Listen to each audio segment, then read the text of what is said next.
모든 NBA 선수들의 목표인 우승은 팀을 잘 만나면 벤치를 지키다가도 우승 반지를 얻는 경우도 있지만 우승팀에서도 단 한 명의 선수에게만 주는 파이널 MVP를 수상하기란 정말 쉽지 않습니다. 특히 공격과 수비가 밸런스 있게 갖춰진 포워드 라인에 비해 포인트 가드 포지션은 공격력이 최상급이어도 수비가 아쉬워 현역 선수 중 수상자는 전무한 상황입니다. 그러나 센터가 각광받던 80년대에 포인트 가드 포지션을 소화하면서 데뷔 시즌에 바로 파이널 MVP를 수상한 레전드 선수가 있는데요. 이 선수는 바로 매직 존슨입니다. 대부분 팀에서 신장이 가장 작은 선수가 맡는 포지션을 2m 6cm의 키로 소화한 그는 빠른 스피드와 같은 팀원까지 정신이 번쩍하는 패스를 경기당 10개 이상 뿌리면서 레이커스의 쇼타임 농구를 진두지휘했고 비상시 포워드, 센터까지 모든 포지션을 소화할 수 있었던 생태계 파괴자였는데요. 그가 어떻게 올타임 넘버원 포인트 가드가 되었는지 레전드의 농구 인생을 리와인드 해봅시다.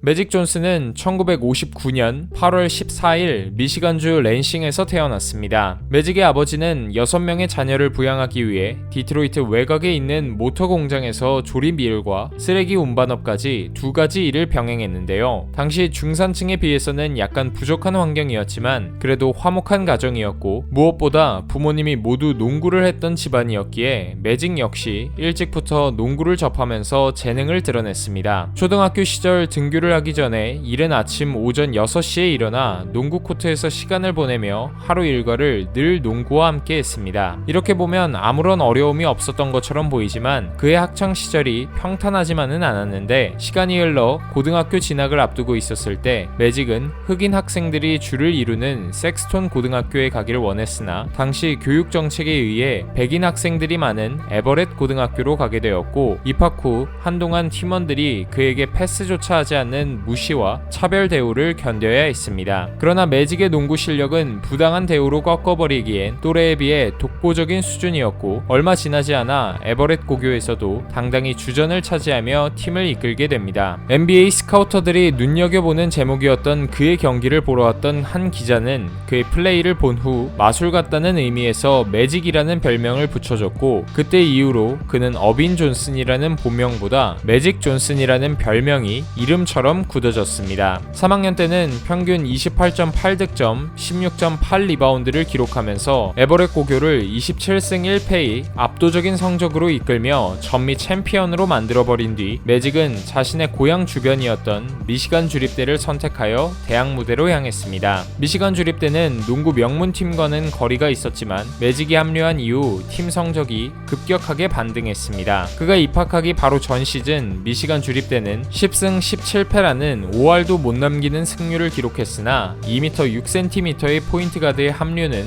존재 자체만으로도 위력적이었습니다. 매직은 신입생 때부터 바로 주전 포인트 가드 자리를 차지했고 2학년이 되었을 땐 25승 5패라는 탁월한 성적과 함께 팀을 NCAA 결승전까지 이끌었는데요. 대망의 결승전에서 만난 상대는 또 다른 슈퍼스타이자 커리어 내내 부딪히게 될 평생의 라이벌인 레리 버드가 이끄는 인디애나 주립대였습니다. 두 슈퍼스타의 맞대결은 미디어와 전미에서 폭발적인 관심을 받았는데 각종 신문과 잡지에 두 사람의 얼굴로 도배가 되었고 결승전 시청률은 38%를 기록하며 NCAA 최고 시청률 기록으로 아직까지 남아있습니다. 그리고 기대한 만큼 명승부가 펼쳐졌는데 미시간 주립대는 버드의 의존도가 높았던 인디애나 주립대의 전술을 간파하고 버드에게 집중 수비를 붙여 압박해 19득점으로 묶어냈고 매직 존슨의 24득점 활약에 힘입어 75대 64로 승리를 따냈습니다. 무패 신화를 쓰며 올라온 라이벌에게 가장 중요한 결승전에서 패배를 안겨주고 NCAA 챔피언 타이틀에 MOP까지 거머쥔 매직은 2학년을 끝으로 대학 무대를 떠나 NBA 진출을 선언했고 1979년 NBA 드래프트 1라운드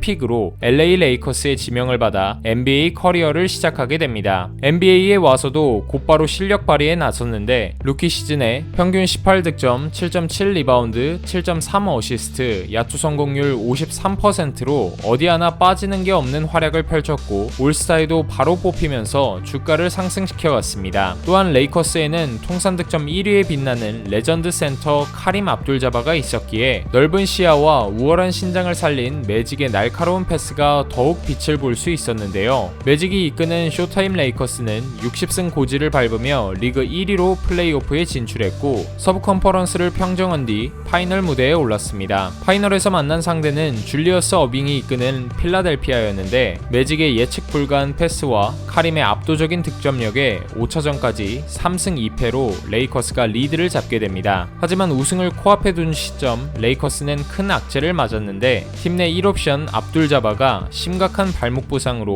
6차전 결장이 불가피했고 6차전은 필라델피아의 홈에서 열리는 원정 경기였습니다. 모두가 절망할 만한 상황에 매직은 대뜸 자기가 센터를 보겠다고 감독님을 설득했고 6차전에서 실제로 센터 포지션에 이름을 올리며 센터로 경기를 시작했는데요. 물론 경기 중에는 내외곽을 자유롭게 돌아다니며 가드와 포워드 역할까지 능수능란하게 수행하며 압둘자바의 빈자리를 메워나갔습니다. 결국 매직은 42득점, 15리바운드, 7어시스트로 파이널 한 경기 최다 득점 기록을 갈아치우면서 123대 107로 압승을 이끌어냈고 루키 시즌에 우승에 바로 성공하는 동시에 NBA 역사상 유일한 신인 파이널 MVP가 되었습니다. 한편 라이벌인 레리 버드는 파이널에 오르진 못했으나 평균 21.3득점에 10.4리바운드를 기록하는 등 3살 더 많은 형으로서 정규 시즌에 매직보다 완성도 있는 모습을 보여줬고 신인상을 거머쥐었는데요. 우승에 파이널 MVP까지 휩쓸고 신인상은 놓친 매직은 버드에게 밀렸다는 사실에 큰 실망을 했고 이후로 둘의 라이벌 구도는 거세게 불붙기 시작했습니다. 소포머 시즌에는 매직이 무릎 부상으로 시즌의 대부분을 결장했음에도 카림의 활약에 힘입어 서부 2위 자리를 차지할 수 있었습니다. 그러나 당시 3판 2선 승제로 치러진 플레이오프 1라운드에서 모제스 말론이 이끄는 휴스턴 로켓츠에게 2승 1패로 조기 탈락하는 아픔을 겪었습니다. 레이커스는 1라운드 탈락, 파이널 우승은 셀틱스가 차지했던 81년을 뒤로하고 매직은 세 번째 시즌에 집중했는데요. 8일 시즌 초반 7승 4패의 성적을 기록하고 있을 때 구단주는 폴 웨스트헤드를 경질하고 펜 라일리를 선임하면서 팀 분위기를 바꿨고 라일리가 지휘봉을 잡은 이후 레이커스는 20경기에서 17승을 기록하며 승률을 점차 끌어올리기 시작했습니다. 다시 서부 1위 자리를 탈환하고 플레이오프에 진출한 레이커스는 피닉스와 샌안토니오를 모두 스윕으로 잡아내면서 파이널 무대까지 순항했습니다. 쇼타임 레이커스의 신바람 나는 연승 행진은 2차전에서 끊겼지만 매직은 평균 16.2득점, 10.8리바운드, 8어시스트라는 평균 트리플 더블에 가까운 맹활약을 펼쳤고 결국 2차전과 5차전을 제외하고 필라델피아 원정 경기를 모조리 잡아내면서 매직은 두 번째 우승과 함께 두 번째 파이널 MVP를 수상하는 영예를 얻게 됩니다. 82-83 시즌을 앞두고 레이커스에게는 다시 한번 호재가 찾아왔는데 과거 트레이드를 통해 가지게 된 클리블랜드의 83년 드래프트 1라운드 지명권이 1픽으로 당첨되었고 전 시즌 챔피언 팀이 1순위 지명권을 받게 된 것은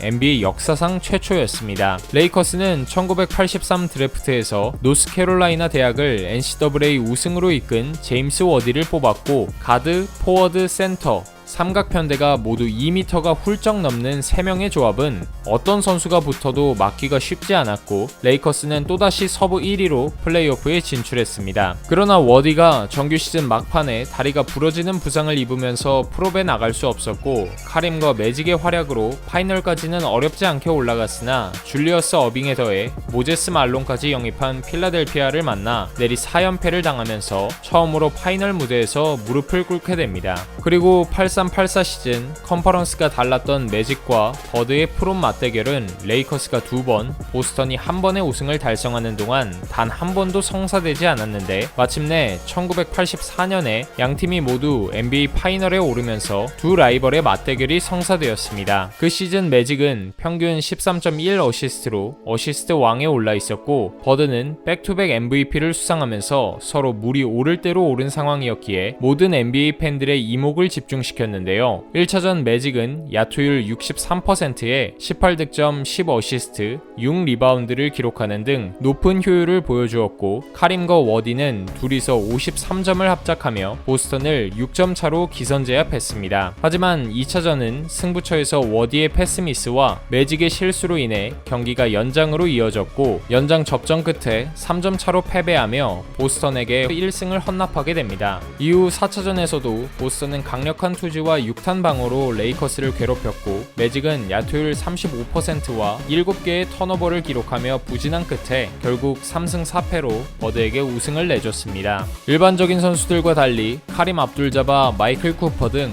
쟁쟁한 슈퍼스타 선수들과 함께 데뷔 초반부터 2번이나 우승을 맛본 매직은 이런 성공에 취해 있었지만, 파이널에서 버드에게 당한 패배 이후 84-85 시즌부터 각성하여 독한 모습을 보여주었는데 62승 20패로 서부 1위를 굳건히 지켰고, 플레이오프에서 피닉스, 포틀랜드, 덴버를 모두 손쉽게 제압하며 파이널에 올랐습니다. 1차전은 레이커스가 형편없는 경기력을 보여주었고, 보스턴이 148대 114로 대승을 가져갔지만 1차전 대패는 레이커스 선수들이 집중력을 끌어올리는 계기가 되었고, 2차전부터 악착같은 수비와 박스아웃을 통해 페인트존을 장악했습니다. 매직은 빠른 공격 전개로 패스를 찔러줬고, 당시 38살이었던 카림이 평균 25.7득점으로 맹활약해준 덕에 4승 2패로 보스턴 징크스를 극복하고 세 번째 우승을 맛볼 수 있었습니다. 그 다음 시즌에도 레이커스는 정규 시즌 62승을 기록하며 다시 보스턴과 정상에서 격돌할 것으로 기대됐으나, 컨퍼런스 파이널에서 하킴 올라주원과 랄프 샘슨 트윈타워에게 2승 3패로 시리즈를 헌납하며 탈락했습니다. 그리고 86-87 시즌을 앞두고 레이커스는 마이클 탐슨을 영입하면서 전력을 보강했고, 라일리 감독은 이 시즌부터 팀 공격의 축을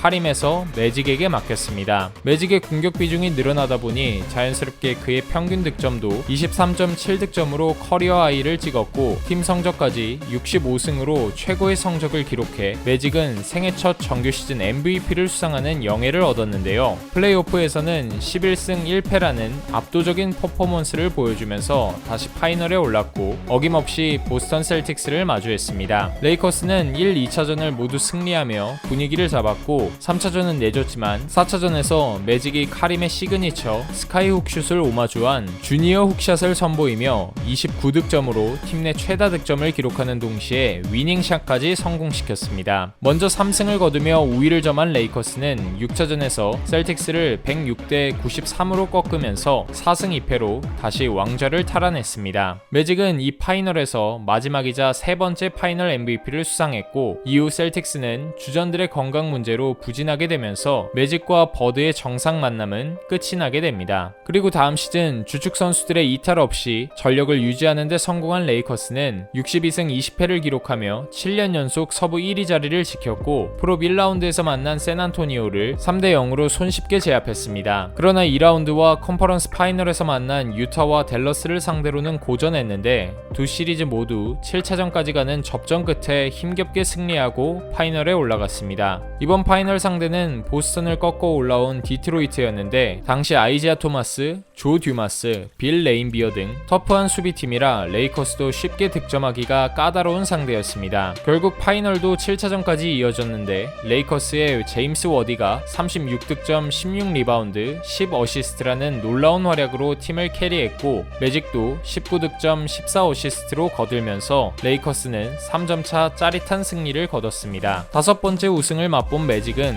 다음 시즌인 89년에 두 번째 정규 시즌 MVP를 수상하며 승승장구했고, 팀은 플레이오프에서 역사상 최초로 11연승 전승을 거두며 파이널 진출에 성공했는데요. 상대는 작년에 마주한 디트로이트였고, 파죽지세의 레이커스를 아무도 막을 수 없을 것 같았으나 매직과 주축 선수 바이런 스캇이 부상으로 조기 아웃되면서 4연패를 당해 탈락의 고배를 마셔야 했습니다. 이 시즌을 끝으로 42살의 나이에 카림은 은퇴하며 팀을 떠났고, 매직은 세 번째 정규 시즌 MVP 수상에 성공했으나 프로 2라운드에서 피닉스에게 조기 탈락당하는 수모를 겪게 됩니다. 그리고 다음 해인 91년에 샘 퍼킨스를 영입하면서 전력을 보강한 레이커스는 다시 한번 매직을 중심으로 서부를 평정하면서 파이널 무대에 올라갔지만, 상대는 3전 4기로 디트로이트 디트로이트를 박살내고 올라온 조던의 시카고 불스였고 1차전 이후 내리 4연패를 당하면서 준우승에 그쳤습니다. 30대 초반에 5번의 우승, 3번의 정규 시즌과 파이널 MVP라는 성공적인 커리어를 보내고 있던 매직은 91-92 시즌 돌연 은퇴를 선언했는데 이유는 HIV 바이러스 보균자라는 것이었습니다. 그러나 매직은 6개월 사이 자신의 몸이 건강하다는 것을 계속 어필하면서 92년에도 올스타로 선정되어 올스타전에도 출전했고 현역 선수는 아니었지만 드림팀 멤버로 뽑히며 1992년 바르셀로나 올림픽에서 금메달까지 목에 걸었습니다. 그 이후 4년을 쉬다가 95-96 시즌 중반에 레이커스에 다시 현역으로 복귀했는데 이미 나이가 36살로 큰 키에 낮은 자세를 유지해야 해 몸에 무리가 많이 가는 포인트 가드 대신 파워포워드로 코트를 누볐는데요. 나이가 나이인지라 이전과 같은 몸놀림을 보여주진 못했고 팬서비스 쪽에 치중하면서 96년을 끝으로 갑작스러운 은퇴에 대한 마무리를 하게 되었습니다. 이후 매직이 달았던 등번호 32번은 레이커스의 영구 결번으로 지정되었고 2002년에 명예의 전당에 헌액되면서 4년 먼저 입성한 레리 버드와 함께 어깨를 나란히 했습니다. 다소 일찍 코트를 떠나야 했지만 그가 이끌었던 화려한 쇼타임 농구는 현재 NBA의 부흥을 일으킨 기초로 영원히 회자될 것 같습니다.